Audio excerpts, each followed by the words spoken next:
Episode 19 की starting में हमें फैनिशा दिखाई जाती है जो डायब्लो के रूम में आई होती है और बोलते हैं कि हमें मेहमान नवाजी का मौका दो और यहाँ पर थोड़े वक्त तक और रुको।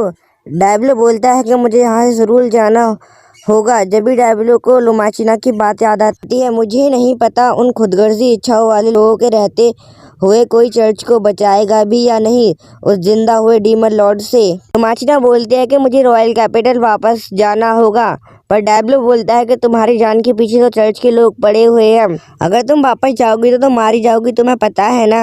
वो बोलती है हाँ पता है, पर मुझे वहाँ पर जाना होगा। जब वो डायब्लो से बोलती है कि प्लीज़ मुझे अपनी पावर दे दो डायब्लो। डायब्लो बोलता है कि मुझे उसके साथ जाना ही चाहिए।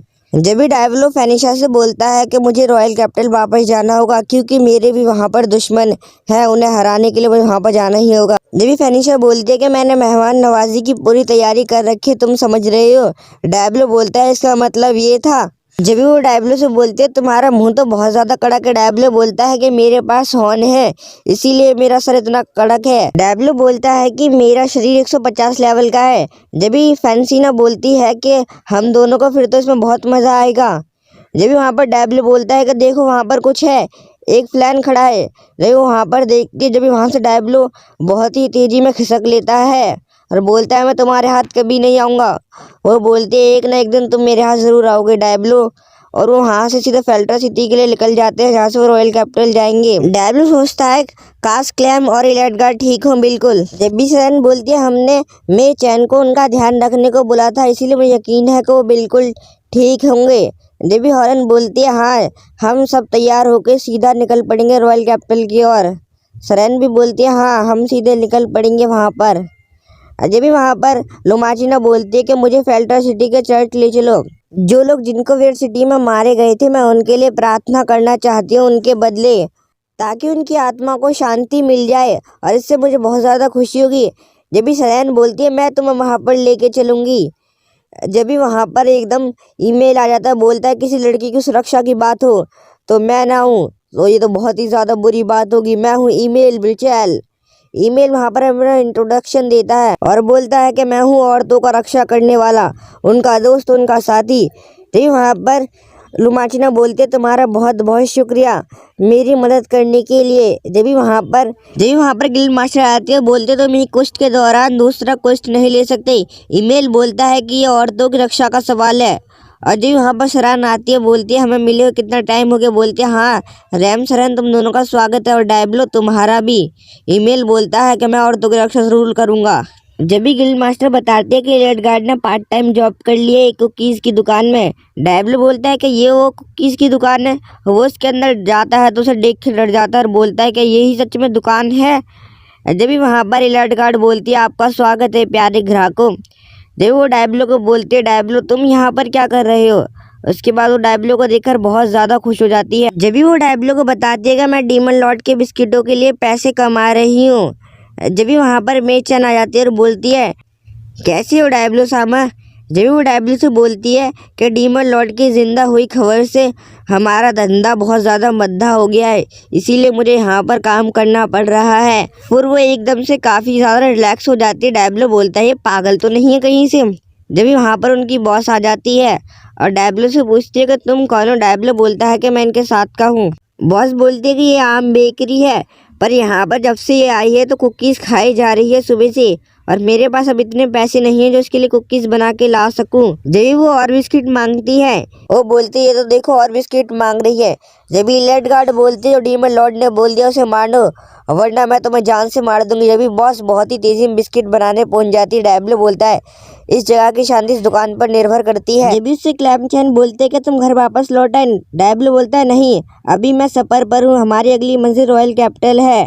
वो बोलती है तुम्हें देखकर मुझे हीरो की याद आती है। जब भी क्लैम चैन पूछते है तुम रॉयल कैपिटल किस मकसद से जा रहे हो। डायब्लो बोलता है कि मैंने वहाँ पे एक शैतान के राजा का नाम सुना है जो अभी जिंदा हुआ है। जब भी वहाँ पर सेलेस्टिया आ जाती है और बोलती है डायब्लो बहुत टाइम बाद मिले। डायब्लो बोलता है तुम यहाँ पर क्या कर रही हो शहर छोड़कर। जब भी डायब्लो को याद आता है कि मैंने तो इसे क्लैम चैन और इलेडगार्ड का ध्यान रखने को बोला था और जब से ये इन दोनों का ध्यान रख रही है बहुत ही बढ़िया। वो दोनों आपस में बात कर रहे होते हैं कि वहाँ पर बहुत सारे गुंडे आ जाते हैं जो वहाँ की ब्रेड ब्रेड को गिराने लगते हैं, जो बॉस को परेशान करने लगते हैं। डायब्लो बोलता है कि मैं इनके साथ नहीं लड़ना चाहता। जब भी उन तीनों में से एक लड़का बोलता है, हम तुम्हें बिजनेस में मुनाफा दिलाने वाली सुअर की बॉल बेचने आए हैं। वो लड़का बोलता है, इसे मेगा एसोसिएशन ने सिर्फ 10,000 रुपये में बनाया है। जब वहाँ पे लेड गार्ड बोलती है कि ग्राहक भगवान का रूप होते हैं। जब भी वो उसके ऊपर बॉल लगाने लगता है, बोलता है इसे खरीद लो, सिर्फ 10,000 रुपये का ही तो है। जब भी उसके हाथ से बॉल छूट जाती है, जो क्लैम चैन के बिस्किट पर जाके गिरती है। क्लैम चैन बोलती है कि मेरा तुमने बिस्किट तोड़ा। वो बोलता है कि तुम्हारे ग्राहक का बिस्किट टूट गया, तुम्हें उसका गुस्सा भुगतना पड़ेगा। तो वहाँ पर क्लैम चैन अपनी इंफिनिटी अटैक से उन लोगों को बहुत ही तेजी से घूसा मारती है, जो ये दुकान के बाहर जाकर गिरते हैं। क्लैम चैन बोलते हैं कि तुम्हारी हिम्मत कैसे हुई मेरा बिस्किट तोड़ने की, और तुम्हें इसकी कीमत चुकानी होगी, और मुझे तुम लोगों को मारने के लिए मेरे मास्टर ने मना किया है। जी बॉस बताती कि महमूद फैमिली के एक सदस्य ने कंट्रोल करता है, इसीलिए यहाँ के लोकल नाइट्स पकड़ नहीं पाती, पर अब हमारी दुकान बंद हो रहेगी।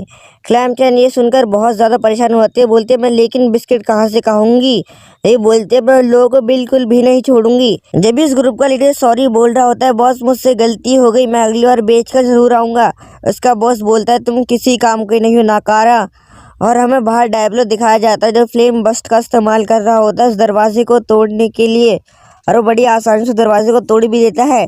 जब भी क्लैम चैन बोलती है कि तुमने तो इसे आसानी तोड़ दिया, तुम अपने सबसे पावरफुल मैजिक का इस्तेमाल क्यों नहीं करते।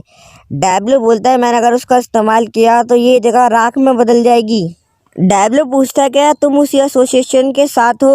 वो बोलते हैं हाँ हम उसी एसोसिएशन के साथ हैं, और तुम लोगों को यहाँ से निकलना होगा, ये महमूद फैमिली की प्रॉपर्टी है। जब भी वहाँ पर इलाट गार्ड उनकी गोलियों को रोक देती है और बोलती है बस तुम्हारे पास ऐसे ही मामूली से हमले थे। इलाट गार्ड बोलती है अब तुम मरने के लिए बिल्कुल तैयार हो जाओ। जब भी डायब्लो सोचता है कि अगर इन्हें किसी को भी मारा तो मैं यहाँ से अपना बोरिया बिस्तर बांध कर निकलना होगा फेल्ट्रा सिटी से, और हम रहेंगे कहाँ पर। तो वहाँ पर रोज आ जाती है, बोलती है हमें ऐसा नहीं करना चाहिए, बल्कि हमें इनके छोटे छोटे टुकड़े कर कर डीमन लॉर्ड के सामने डाल देना चाहिए। डायब्लो बोलता है ये तो उससे भी बदतर निकली। उसके बाद डायब्लो ने खुद ही मार देता है और बोलता है कि तुम्हें बिल्कुल भी ऐसा नहीं करना चाहिए। उसके बाद डायब्लो ने बहुत ज़्यादा समझाता है, बोलता है अगली बार ऐसी गलती मत करना वरना हम यहाँ से बाहर निकाल दिए जाएंगे। जब वो उस घर के अंदर घुस जाते हैं, जब भी उनके सामने एक बंदा आ जाता है जो बहुत ही ज़्यादा ताकतवर होता है। जब भी हमें उसके बारे में पता चलता है कि उसने डुअल में एक बहुत ही खतरनाक राक्षस को मारा था। नहीं बोलता है कि मरने के लिए तैयार हो जाओ, और क्लैम चैन उससे पूछते है क्या तुम ही महमूद फैमिली के एक सदस्य हो। वो बोलता है नहीं, तुम्हें बॉस तक पहुंचने के लिए पहले मुझसे लड़ना होगा। वो लड़ने के लिए बिल्कुल तैयार हो जाते हैं। जब भी क्लैम चैन उसके सिर्फ एक लात मारते हैं मेन पार्ट पर, जिससे वो बहुत ही ज़्यादा दूर जाकर गिरता है। डायब्लो बोलता है कि इसका क्या हाल हुआ होगा। जब भी रोज़ बोलती है हमें इससे जानकारी के लिए इस्तेमाल करना चाहिए था। जब भी क्लैम चैन बोलती है कि ये मेरे दिमाग में पहले क्यों नहीं आया। तभी डायब्लो उसके एक साथी से पूछता है कि ओए तुम्हारा बॉस कहाँ पर है। उनका बॉस बोलता है कि मैंने उसे सही हायर कर लिया, वो उन लोगों को यहाँ से मार मार के बाहर निकाल देगा। लेकिन वहाँ पर क्लैम चैन बोलते हैं कि महमूद यहाँ पर है। वो बोलता हाँ मैं ही एसोसिएशन का हेड महमूद हूँ। डायब्लो बोलता तुम्हारे तो एल लग गए बेटा। जब भी वो बोलता है मुझे छोड़ दो, मैं अगली बार तुम्हें बहुत सारे पैसे दूंगा, प्लीज़ मुझे छोड़ दो। क्लैम चैन बोलती है तुमने मेरी बिस्किट की दुकान बंद करवाई है, और मैं किसी एसोसिएशन के हेड को जिंदा नहीं छोड़ूंगी। और डायब्लो बोलता है क्लैम चैन तुम ऐसा नहीं कर सकती। ये बोलते कि इसने मेरे बिस्किटों को तबाह किया। और क्लैम चैन बहुत ही ज़्यादा गुस्से में आ जाती है। यहाँ पर वो इंफिनिटी पंच का दोबारा इस्तेमाल करती है, जो शायद इस बार बहुत ज़्यादा पावरफुल था। उसके आधे घर को तबाह करके रख देता है और पूरे में अंधेरा छा जाता है। और जब हम उसे देखते हैं तो उसके टकले के ऊपर से इंफिनिटी पंच की सारी एनर्जी निकल चुकी होती है। क्लैम चैन बोलती है कि मैं तुम्हें मार दूंगी, तुम्हारे छोटे छोटे टुकड़े कर कर चील कौओं को खिला दूंगी। तभी लेडगार्ड बोलती है कि हम इनके अंगों को काट काट कर अलग कर सकते हैं। डायब्लो बोलता है अगर तुम लोगों ने ऐसा किया तो हम यहाँ से बाहर निकाल दिए जाएंगे, और वो बिल्कुल तैयार हो जाती है उसे मारने के लिए। रोज भी बोलती है हाँ इसे मारने में अलग ही मजा आएगा, और उसे बिल्कुल अलग तरीके से मारते हैं। क्लैम टेल भी बोलती है हाँ इसे मैं 100 मॉन्स्टर के आगे डाल दूंगी, जब मजा आएगा जब ये उन लोगों से बच के भागेगा। वो बंदा बोलता है कि मैं सब कुछ ठीक कर दूंगा, मुझे माफ कर दो। उसके बाद क्लैम चैन बहुत सारे बिस्किट खा रही होती है। वो सब लोग खाना खाते एक दूसरे से सब बहुत सारी बातें कर रहे होते हैं। जब वहाँ पर गोल्फर्ड आ जाता है, जिसे डायब्लो देखकर बहुत ज़्यादा चौंक जाता है। बोलता है कि गोल्फर्ड यहाँ पर क्या कर रहा है, और वो डायब्लो से बोलता है कि तुमसे मिलकर बहुत खुशी हुई, बहुत टाइम बाद मिले हैं हम। डायब्लो बोलता है कि अब तुम्हें क्या चाहिए मुझसे। वो बोलता है मैं तुमसे कुछ नहीं चाहिए, मैं उस लड़की से मिलने आया हूँ, उसके खिलाफ एक कंप्लेंट आई है। क्लेमचंद बोलते तुम हो कौन। वो अपना नाम गोल्फर्ड बताता है और बोलता है मैं इस सिटी का राजा हूँ। पर क्लेमचंद इसकी बातों पर कोई ध्यान नहीं देती। बोलती ये बिस्किट कितने स्वादिष्ट हैं। बताता है एक एसोसिएशन जो अंडर कवर था, उससे हमें रिपोर्ट मिली है कि इसने बहुत बड़ी तबाही मचाई है उसके अंदर। जब भी वहाँ पर रैम बोलती है ये एक बच्ची है, ये ऐसा कुछ भी नहीं कर सकती। गोल्फर्ड बोलता है मुझे पता है, पर मुझे सबूत इकट्ठे करने पड़ेंगे और ये मेरा काम है।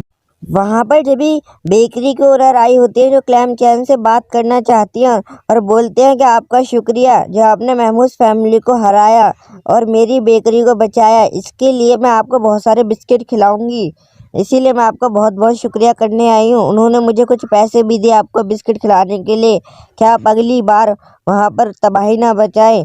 तभी गोल्फर्ड बोलता है तो मुझे अपने सवालों का जवाब मिल गया है। जब भी वहाँ पर सेलेस्टिया आ जाती है, गोल्फर्ड पूछता है तुम इतनी रात को यहाँ पर क्या कर रही हो। जही बोलती है वो लोग इस चीज़ को बेच रहे 10,000 रुपये में मांगा एसोसिएशन का नाम लेकर।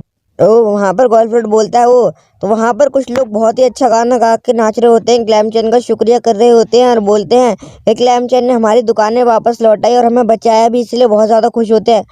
गोल्फर्ड वहाँ से जाने लगता है, बोलता है मेरे पास किसी फालतू चीज़ों के लिए वक्त नहीं है। जब वो रॉयल कैपिटल की तरफ जाने के लिए तैयार हो जाते हैं और रैम और सरन बात कर रहे होते हैं कि ईमेल को बुरा लग रहा है क्योंकि वो हमारे साथ नहीं आ सकता। वो लोग बोलते हैं कि चलो हमें चलना चाहिए उस तरफ, रॉयल कैपिटल की साइड। वो चलने के लिए बिल्कुल तैयार हो जाते हैं। जब भी हमें एक बंदा दिखाया जाता है, बोलता है कि लोमाचीना अभी भी जिंदा है और वो बच गई। वो बोलता है वो तो वो बच गई, पर मैं उसे जिंदा नहीं छोड़ूंगा।